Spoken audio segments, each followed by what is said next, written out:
കൊല്ലം ലോക്സഭാ മണ്ഡലത്തിലെ LDFന്റെ സാധ്യതകളെക്കുറിച്ച് സംസാരിക്കാൻ നമുക്കൊപ്പം ഇപ്പോൾ ഇരവിപുരം MLA M നൌഷാദ് നമുക്കൊപ്പം ചേരുകയാണ്. ഇനി 18 ദിവസമേ ഉള്ളൂ. എങ്ങനെയാണ് പ്രചരണം സാധ്യതകൾ? വലിയ സാധ്യതയാണ്. കൊല്ലം ഇത്തവണ LDFനൊപ്പമാണ്. കൊല്ലത്തിൻ്റെ MLA ആണ് മുകേഷ്. ഇനി കൊല്ലത്തിൻ്റെ MP ആകും എന്നുള്ള കാര്യത്തിൽ ഒരു സംശയവുമില്ല.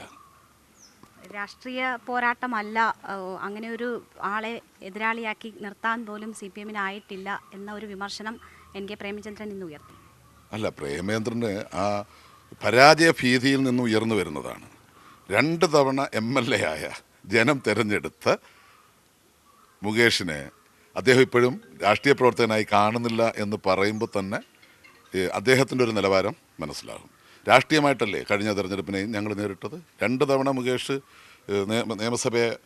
നിയമസഭാ തെരഞ്ഞെടുപ്പിൽ മത്സരിച്ചതും രാഷ്ട്രീയമായി തന്നെയാണ്. ഇത് രാഷ്ട്രീയ മത്സരം തന്നെയാണ്. പിന്നെ കലാകാരന്മാർക്ക് മത്സരിച്ചുകൂടെ?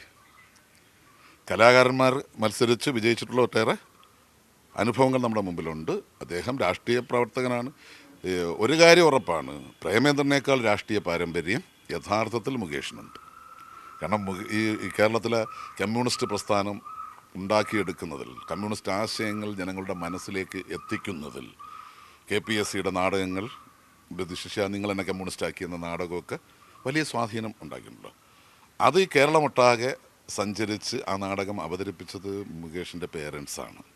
അപ്പോൾ കുഞ്ഞുനാൾ മുതലേ രാഷ്ട്രീയ പ്രവർത്തനം നേരിട്ട് കണ്ട് വളർന്നയാളാണ്.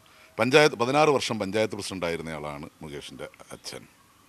അദ്ദേഹം അപ്പോൾ ആ പൊതുപ്രവർത്തനം കണ്ട് ശീലിച്ച് രാഷ്ട്രീയ പ്രവർത്തനം എന്താണെന്ന് അറിയാവുന്ന ആളാണ്. ഇപ്പോൾ മണ്ഡലത്തിൽ SDPI വോട്ട് ഒരു ചർച്ചയാണെന്ന്. ഇന്ന് NK പ്രേമചന്ദ്രനെ കാണുമ്പോഴും അദ്ദേഹം പറയുന്നത് വേണ്ട എന്ന് പറയില്ല എന്നതാണ്. SDPI വോട്ട് വേണ്ട എന്ന് പറയില്ല, കാരണം വോട്ട് ആർക്ക് വേണമെങ്കിലും ചെയ്യാം, വ്യക്തിപരമാണ് വോട്ട് എന്ന് പറയും. അല്ല, അതാണ് അവർ നിലപാടില്ലായ്മയാണത്. നമുക്കൊരു നിലപാട് വേണമല്ലോ. ആ നിലപാടില്ലായ്മയാണ്. ദീപസ്തംഭം മഹാചര്യം എനിക്കും കിട്ടണം പണം എന്നുള്ളത് മാറ്റി എന്ത് സംഭവിച്ചാലും ആരുടേതായാലും എനിക്ക് വോട്ട് വേണം. അദ്ദേഹത്തിന് വെറും വോട്ട് രാഷ്ട്രീയം മാത്രമാണ്. നാടിൻ്റെ പ്രശ്നങ്ങൾ അദ്ദേഹത്തിന് പ്രശ്നമല്ല. നാടിൻ്റെ ജനങ്ങളുടെ പ്രശ്നം, ജനങ്ങളുടെ ജീവിത പ്രശ്നങ്ങൾ പ്രശ്നമല്ല. നാടിൻ്റെ വികസനം പ്രശ്നമല്ല.